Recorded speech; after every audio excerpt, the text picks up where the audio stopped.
Perfect. So Rachel, I'm going to have you put me on belay. I'm confirming I've got my gear for my anchors, my gear for belaying, my gear for leading the pitch. It's really short. I only need 2 quick draws.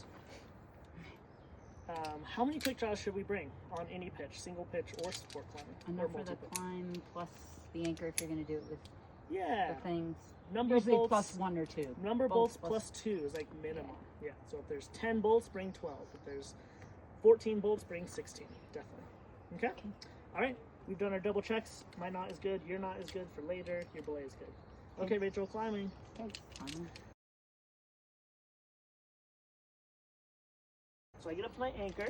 This is a really standard setup for a rappel anchor. So there's the bolt hanger, quick link, which is you can remove this to replace the rappel rings.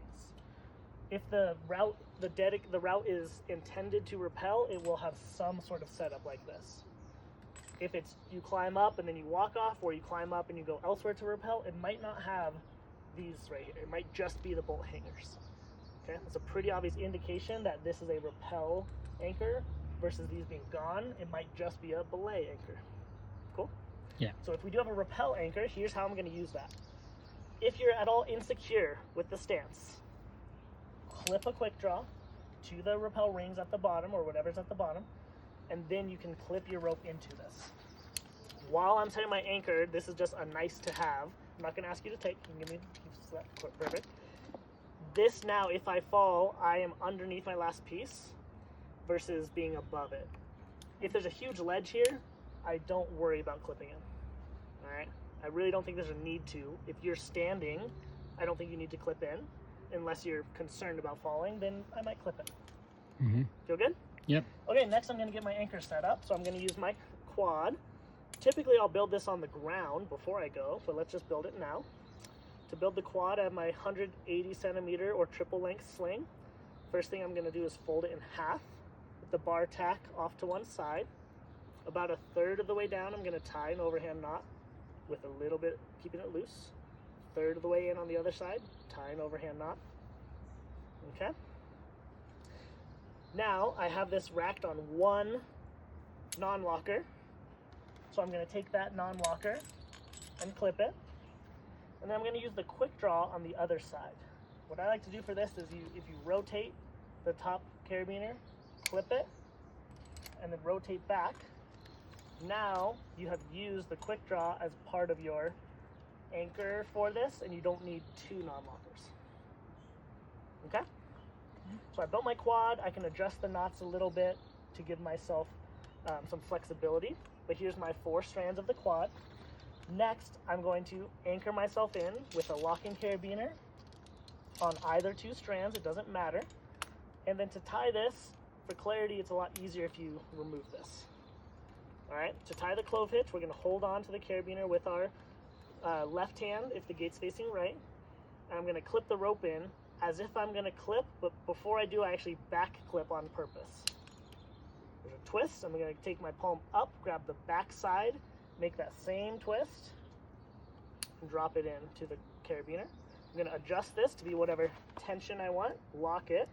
I'm going to fully weight this system, check it before I say, Rachel, off belay. Okay. While Rachel's taking me off, I'm going to anticipate my next step is pulling the rope and belaying. So I'm going to actually start getting my belay device set up on the anchor. All right, I'm going to do one more step of opening the plate and clipping back and just letting this hang out here. So that as soon as I come tight with the rope to Rachel, my device is ready to go. All right, so I'm going to show with the gree-gree, but it's the same idea with the ATC guide or the reverso. I'm going to stack my rope on the ledge. Even if it's the tiniest little ledge, I'm going to try my absolute best to stack the rope. If we don't have a ledge, we'll go over what to do with the rope then. But I pull the rope until when? Till I say, that's me. Perfect. I feel tension. I hear Rachel say that. As soon as this comes tight, my only goal in life is to get them on belay as quickly as I can. So the gree-gree, climber side is here, brake side's here.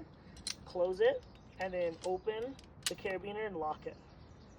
So the gree-gree in this orientation, belaying off the anchor, is kind of upside down. but we're still checking. Climber side is here, and it's locking. My other hand is on the brake rope. Cool? So now I'll say, all right, Rachel, belay is on. Climb when ready. Okay. Rachel will climb up the pitch, and my belay motion is this: pull, pinch, slide. Pull, pinch, slide. If Rachel were to fall, go ahead and sit back. The gree-gree will engage because I had my brake strand on.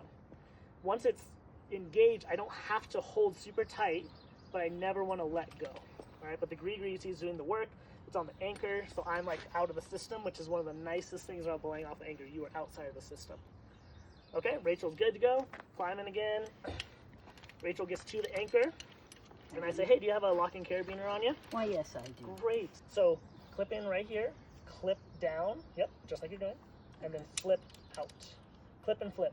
Okay. So the second person coming up, what we're going to do is tie an air clove, meaning we're going to give a little slack on the gree-gree, and I can tie this or I can hold the brake strand, but I don't want to do both. So I'm going to give you the brake strand. Hey, hold on to that. Don't let go. The air clove here is you just tie, you grab 2 twists or 2 loops, and we're going to tie the clove hitch in the air and then drop it straight in. When you're being belayed, it's much easier to tie this way than using the one-hand clove. All right, we're going to adjust this so it comes tight on you, like that. Pull the brake side. Okay, you can gently sit back on this. Okay, so we're checking, confirming the clove hitch is locked and tight. So now we can remove the belay device. I'm going to do the same system in reverse. Open and immediately clip. Get the rope out.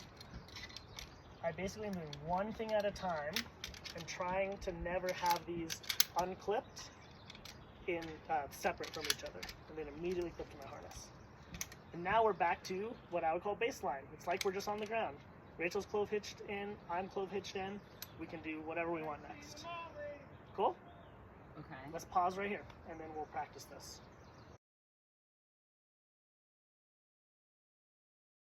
Plaquette or tube style device to top belay. We need a second locking carabiner. We're going to clip that to our anchor and clip the guide loop into that carabiner. Lock it up. Grab our climber strand. Once we pull all the rope, make a bite in the rope, feed through either of the 2 slots, and then clip the carabiner through the rope and the little wire loop. Confirmed by pull testing on the climber side, it's set up correctly. The belay is the same: pull, pinch, slide, pull, pinch, slide. If our climber falls, go ahead and weight that for me, Joe. The climber side breaks or pinches the brake strand. So we don't have to keep as diligent, we don't have to keep tension on this like we want with the gree-gree.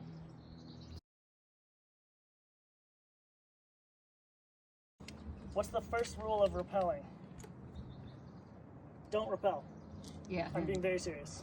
First rule of rappelling is don't do it. It is objectively the most dangerous part of our day. It's where it's easiest to make mistakes. It typically is done at the end of a day or when we're bailing, coming off something. Mentally, fatigue is almost always higher, etc., etc. First rule is don't rappel. Walk off as much as possible. If you have to rappel, here's how to do it. Go and grab a locking carabiner. We're going to just tether in with our clove hitches, what I would refer to as baseline. So we just climbed up, doesn't matter, 3 pitches or 10 pitches. Remember, it's subtle, but here. Clip and down, flip. Flip up. Cool? Cool, so we're at baseline. I led, Rachel came up behind me. We get to the top, there's nothing above us. There's a dedicated rappel anchor, so we need to now go from ascending to descending. Right now we're tethered with our rope ends. What do we need to do to set up our rappel? We need a rope end to feed through our rappel rings. So one of us, or both of us, has to get off the rope. As the follower, Rachel's rope is on top, so it makes the most sense for Rachel's end to go through the rappel rings. But we both need tethers, we both need to get off the rope, so I think it's best to just do that at the same time. So we're going to grab our little rappel kit, which should have our double length sling and our friction hitch loop, and we'll set up our tether and our rappel extension. So take the double length sling first, just leave the friction hitch there. There's a ton of different ways to build these rappel extension and tethers. But we're going to do an offset basket hitch because I think it's the most versatile. So take the bar tack, feed that through your belay loop. Then pull the bar tack long until it's folded in half. Oh, okay. Go around your rope. Yep. And now pull the bar tack long and the other side short, like about halfway. Right there. Perfect. Now with all 4 strands, tie an overhand knot. This is a little easier with the Dyneema, a little harder with this cord sling.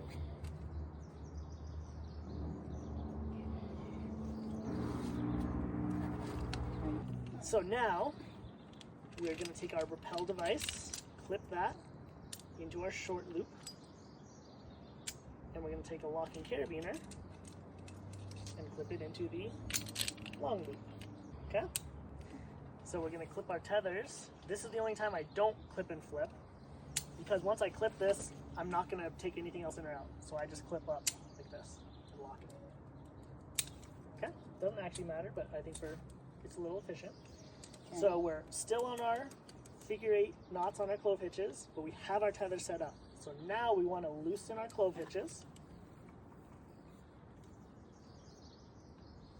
And then gently start to sit back or weight our tethers. And confirm that the clove hitch is loose. So this is our weight transfer. We've transferred our weight to our tethers. Okay, feel good? So now, Rachel's a follower. Let's have you untie your end of the rope. And then we'll feed that rope through. If we want, I can also start to untie because I'm going to need to eventually. But it's really important here that we don't lose the rope completely. Yeah. I just like to leave the clove hitches. It's a really simple way to keep it tethered. Okay? So we're going to take Rachel's end. It doesn't really matter which way, but we're going to take the end of the rope, go underneath everything. Not on top, but like underneath or behind. Doesn't really matter, but Rachel's on the right, so I'm going to go right side through the left side.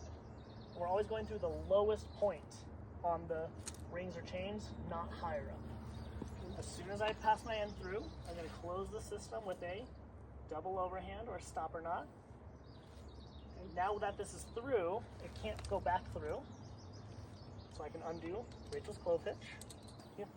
If we're on a small ledge. Yeah, you need a shorter tether. Yeah.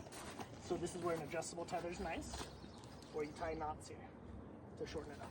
All right, so we're pulling the rope until what? Here, let's keep waiting just for clarity. When? Yeah, I'm pulling the rope until when? Middle point. Get to the halfway point. Yeah. Yeah. Okay, so let's say I'm pulling. Okay, it looks like we're about halfway there. Depending on the angle of the terrain, if it's a big slab, I'll just toss the rope and typically it'll slide down. If there's people below us, yes, let's yell rope. If there's no one below us, please do not yell rope. There's no reason to. It just adds confusion. Cool? Okay. Then so realistically, Rachel will be feeding that while I'm dealing with my end. I'm gonna tie a double overhand, pull it tight, undo my clove hitch, take a few strands of this in my hand.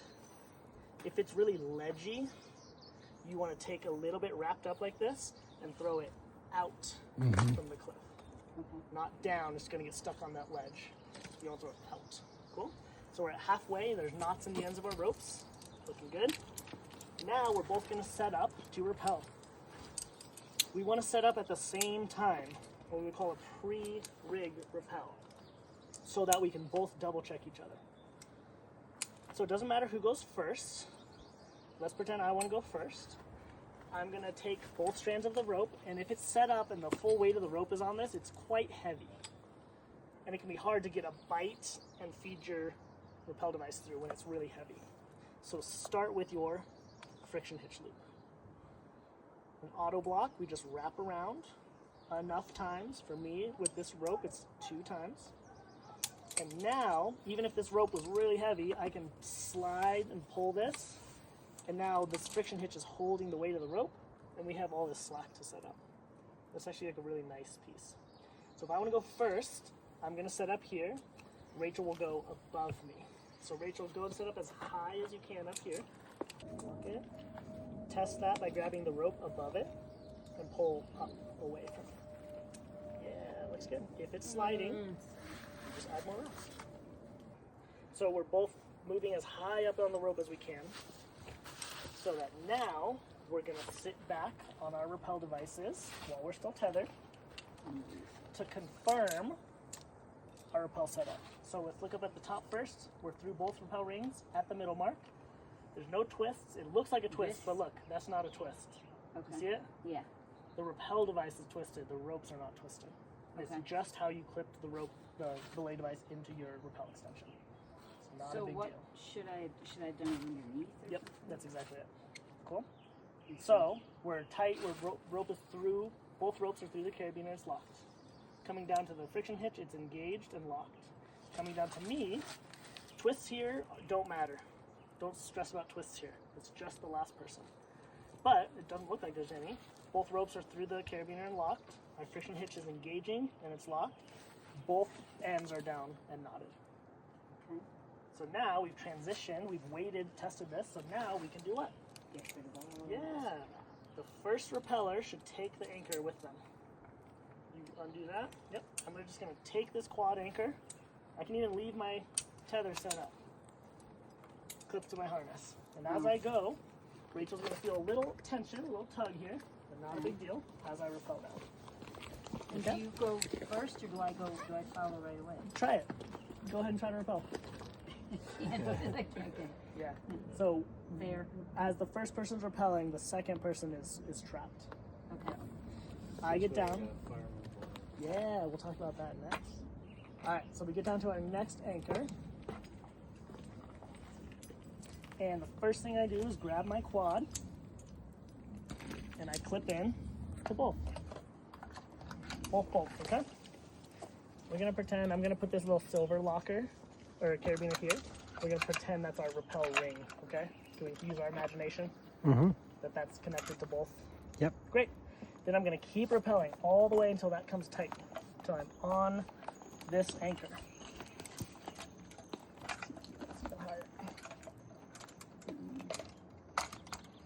Great. All right, so I'm gonna rappel down until this tether is tensioned. At this point, I'm gonna feed some slack in my rappel rope and say, all right, Rachel, off rappel, come on down. So I have to give Rachel slack or else she can't move. Okay. All right, second repeller comes down. and then do I tether into? First thing you do is tether on in.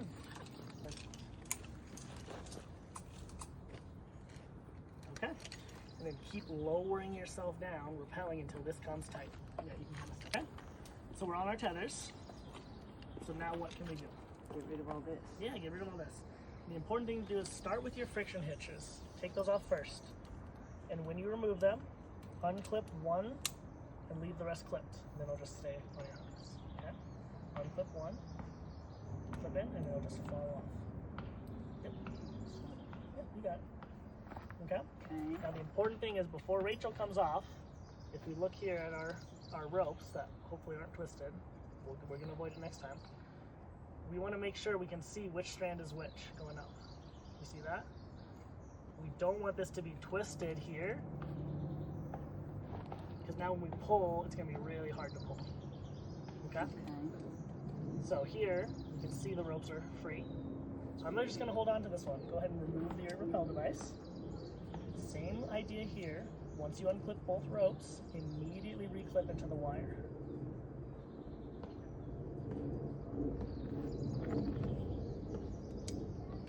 Good. Pop those off. This is where I've dropped rappel devices personally. So unclip, immediately reclip just the wire. Pop the rope out. Cool. Alright, so now I've got the ropes. I'm going to hand one to Rachel. What we need to do is find one end,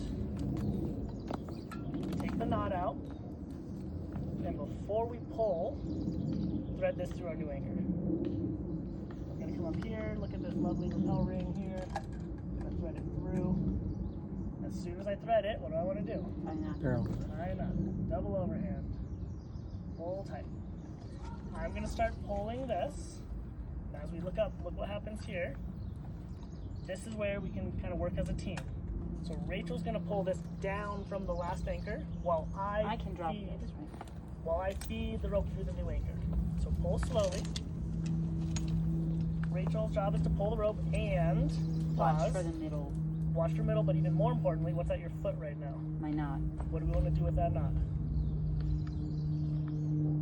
We're pulling the rope. We're pulling it all the way, so I need to untie it. Gotta untie that knot. So the person pulling the rope from above needs to be responsible for untying that knot. Cool? Yeah. So Rachel's untying that. Look, I'm still feeding the rope through. I probably by now have seen the middle. And I can toss my rope to get ready for my next rappel. Once I'm at the middle, I'm just gonna start setting my rappel up. Rachel can pull that. What do you need to do with that end, Rachel? Tie a knot. Rachel's gonna find that end while I set up my rappel. Does this make sense how we're just both kind of working together? Okay. Just start wrapping that. Wrap up or down, doesn't matter.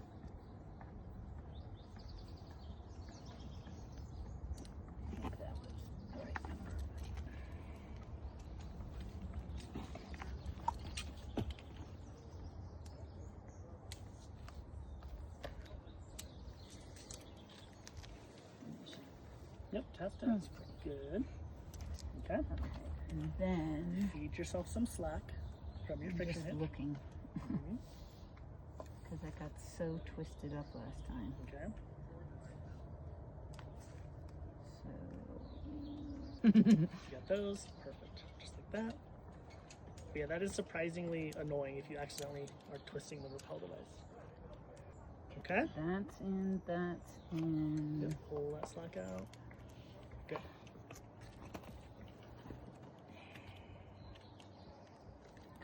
Hold on to this carabiner as you pull up. Okay, Yeah, good. that makes sense. Okay. Burden up. Let's do our Oh. double checks. We're at Okay. the anchor first. We're threaded through both rappel rings at the middle mark. Cool. We're pretending that we're clipped to the Okay, middle. and it technically is only through one, Tec- correct? correct. Okay. In this example. Okay. So coming down to our last repeller, there's no twists. Rope is going. Both ropes are through the carabiner and locked. Going down to your friction hitch, back up. It's engaged. We tested it, and it's locked. Coming down to me, both ropes are through the carabiner. It's locked. Coming down my friction hitch, it's engaging and it's locked. Okay. The rope ends are tight. We do the same thing where we unclip and repel. Okay. Rinse and Is repeat. I guess it's not twisted. It just looks twisted.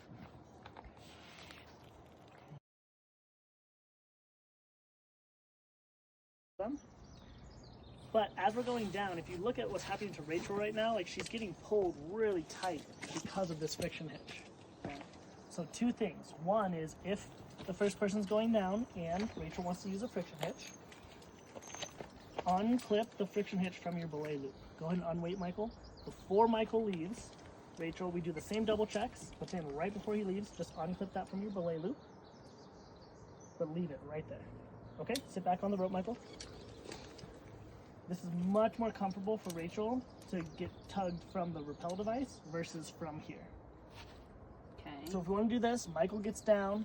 When he's ready to unweight, you just clip in here and rappel. Okay. Okay? Let's pause. That makes sense? Yeah. Yeah. Cool. So if you both want to use a friction hitch, that works great. If you trust your partner, go and weight this again, Michael. It's Michael. Go ahead and leave the friction hitch on your harness. And once, before Michael unweights, just make sure to communicate. Okay, Rachel, grab the rope or something. Okay. Because remember, when it's tight, Rachel's trapped. But go ahead and grab the rope as if you're ready to rappel. Okay. Go ahead and unweight, Michael. Give a little bit of slack, just like you did. And now, Michael can give a firefighter's belay.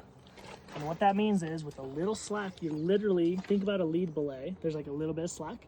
But you're holding here with your pinky facing up so that you have good traction. Come rappel towards us, Rachel. Rachel's just rappelling like normal. If Rachel were to let go, Rachel, you hold tight. And now she's trapped. Even if Rachel got hit in the head and was unconscious, keep waiting at Rachel. I can gently, come on, there we go. I can gently lower her all the way down to me. All right, realistically, she just tripped and lost control. I grabbed here. You can re-grab control, Rachel, and then give some slack. You can rappel. It is super effective. You just have to like actually do it and like be diligent. But it allows this person to rappel so much quicker. Okay. The friction hitch as a backup is like pretty annoying. I'll be 100% honest. It's like not convenient to rappel with. So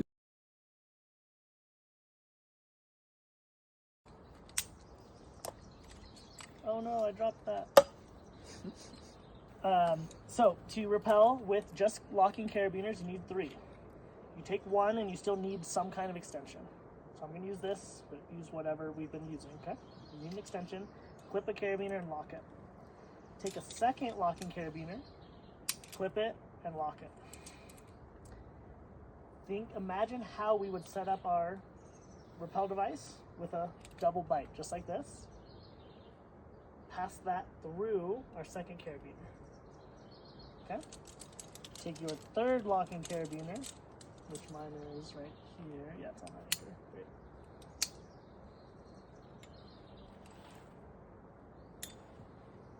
Take your third locker, clip those ropes, and the ropes above it. Lock it. Ideally, you still want to use a friction hitch backup. We just ran out of a locking carabiner is ideal, but realistically this is the place I would use a non-locker if you didn't have it. Or you take a second non-locker. Anytime you're low on lockers and don't have one, if you use 2 non-lockers opposite and opposed, we generally treat it as the same security as a locking carabiner. And what does every quick draw in your harness have? 2 non-lockers. 2 non-lockers. Okay. So it's a little finicky, but that is generally treated as the same security as a locker anytime in your system. Okay? So we're here. We just rappel the same exact way. There's decent amount of friction, no twists or turns in your rope, and it's surprisingly smooth. It's a little bit lower friction than your rappel device, but not much. And there's some subtleties. If you wanted less friction, if you have the basket side of both carabiners touching, less friction. If you have one side, the orange one, with the basket, and one side, the yellow, without it, kind of medium friction. And then like maximum friction would be both small sides on the rope. So you like have quite a bit of adjustability there. This is a quick video to explain the term clip and flip. Clip and flip is a procedure for clipping our carabiners to avoid the situation where, and let's just pretend the tree is a rock face, where your carabiner is hanging down and the gate is against the tree. Now we want to avoid this because if the carabiner is moving back and forth, potentially that gate twist lock could rub against the rock enough that it opened and allowed your rope to come out. So to avoid this, we are going to clip with the gate facing towards the rock and then flip the carabiner so that now when we attach our rope and lock our carabiner, the gate is away from the rock and the large part of the carabiner is down so that the rope is hanging on that large part of the carabiner. You can use this process anywhere you want to ensure the orientation of your carabiners. So let's say we're connecting our anchor to some hangers, and after the connect, I want my carabiners large curve down and a gate out. So I'm going to clip in and then I'm going to flip. To the other one, I'm going to flip in and I'm going to flip. Now the carabiners have the large curve down and the gate is oriented out.